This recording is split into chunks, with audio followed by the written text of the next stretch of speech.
Let's discuss different types of principles of equilibrium. Depending upon how many forces acting on the body, there are three principles. First one, two force principle. So just statements are there. If body in equilibrium acted upon by two forces, then they must be equal. They must be equal in magnitude, opposite and collinear. Nothing but two force principle. Okay? If body is in equilibrium acted upon by two forces, then they must be equal, opposite and collinear. Second one, three force principle. This body is in equilibrium, now acted upon by three forces. Then how principle? As ultimately we want this situation of two forces. And therefore, here I replace these two forces with single force called as resultant. L and M replaced with single called resultant. So, resultant of these two forces must be equal, opposite and collinear with third force N. And therefore statement, if body in equilibrium acted upon by three forces, then resultant of any two forces, must be equal, opposite and collinear with third force. Resultant of any two forces must be equal, opposite and collinear with third force of that system. Next one, four force principle, because four forces are acting. The statement is simple. If these three forces are in equilibrium, then result of these two forces,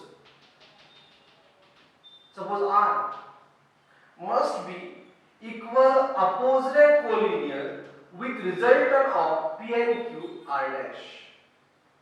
Okay, resultant of any two forces R is equal, opposite and collinear with result of other two forces, nothing but R dash.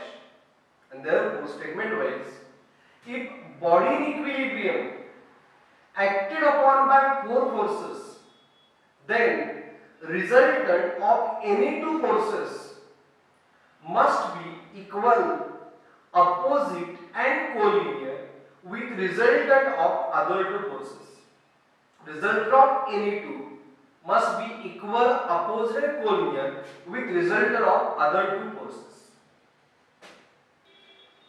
Let's derive expression for analytical conditions of equilibrium. To find out unknowns, if system is in equilibrium, we have to apply conditions of equilibrium. So which are conditions of equilibrium? Let's derive it. So for that, we have resultant of a force system R, square root of summation fx square plus summation fy square. But we know that for equilibrium,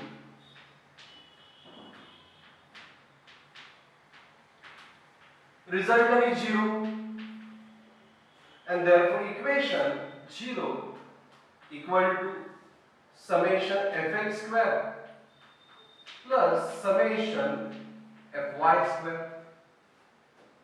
And to satisfy this equation, as fx means along x-axis, fy means along y-axis, they never equal, opposite, collinear, because one along x, another along y. Therefore, to satisfy this equation, summation fx must equal to 0 and summation fy must equal to 0. So these are two conditions of equilibrium. Algebraic sum of x component must equal to 0. Algebraic sum of y component of a force system must equal to 0. These are conditions of equilibrium. Only two conditions of equilibrium for concurrent force system. which is acting at same point. But we have to deal with non-concurrent force system. And we know that for non-concurrent we apply Varigno's theorem. Sum of moment of all forces about any point is moment of resultant about the same point. Usually, moment of resultant is resultant into some distance d. As for equilibrium, resultant is 0. Therefore, sum of moment of all forces as for equilibrium are 0. So 0 into d, and therefore sum of moment equal to 0. So this is third condition for non-concurrent force system. Algebraic sum of moment of all the forces about any point is equal to 0. Okay, this condition, third condition for non-concurrent force system. And therefore there are basically two systems, concurrent and non-concurrent. If system concurrent, as conditions of equilibrium, summation fx0 and summation fy0. And if system is non-concurrent, we have to apply summation fx0, summation fy0 and sum of moment equal to 0. Okay, so these are conditions of equilibrium. Just to find out unknowns and if system is in equilibrium, is we use conditions of equilibrium, fx0, fy0, moment 0. Okay, but system is in equilibrium and acted upon by like these three forces, then that is very easily analyzed by Lagrange's theorem. If system is in equilibrium and acted upon by three forces only, then it is analyzed very easily by statement of Lagrange's theorem. So it is defined. If three forces acting at a point on a body are in equilibrium, if three forces acting at a point on a body are in equilibrium, then a ratio of any of the force, let's say force is P, ratio is divided by ratio of one of the force to the sine of angle between remaining forces. So for P, which are remaining forces, Q and R, how much angle? Theta 1 between them, therefore sine theta 1.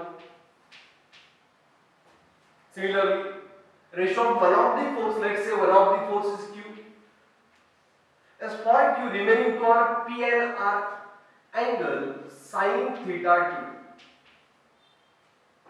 2. And third force is R. Remaining P and Q, angle is sine theta 3. So this ratio is same. Nothing but Lagrange's theorem. One of the most important theorem used when we have to analyze like these three forces. Statement one more time. If three forces acting at a point on a body are in equilibrium, then ratio of any of the force to the sine of angle between remaining forces is always same. But there are some limitation of this Lagrange's theorem. One can apply Lagrange's theorem only when forces have a same nature. Here look, arrows P, Q and R away from this point. One can apply Lagrange's theorem only when arrows either away or towards. If arrows like this, as Lagrange's theorem is not applicable. To apply Lagrange's theorem, all three forces must have the same nature, either away or towards. Then Lagrange's theorem one can apply only for concurrent force system. It is never applicable for three non-concurrent forces. It is applicable only for three concurrent forces having same nature. Not applicable for non-concurrent force system. And Lagrange's theorem not useful to find out angles. it may give a wrong angle.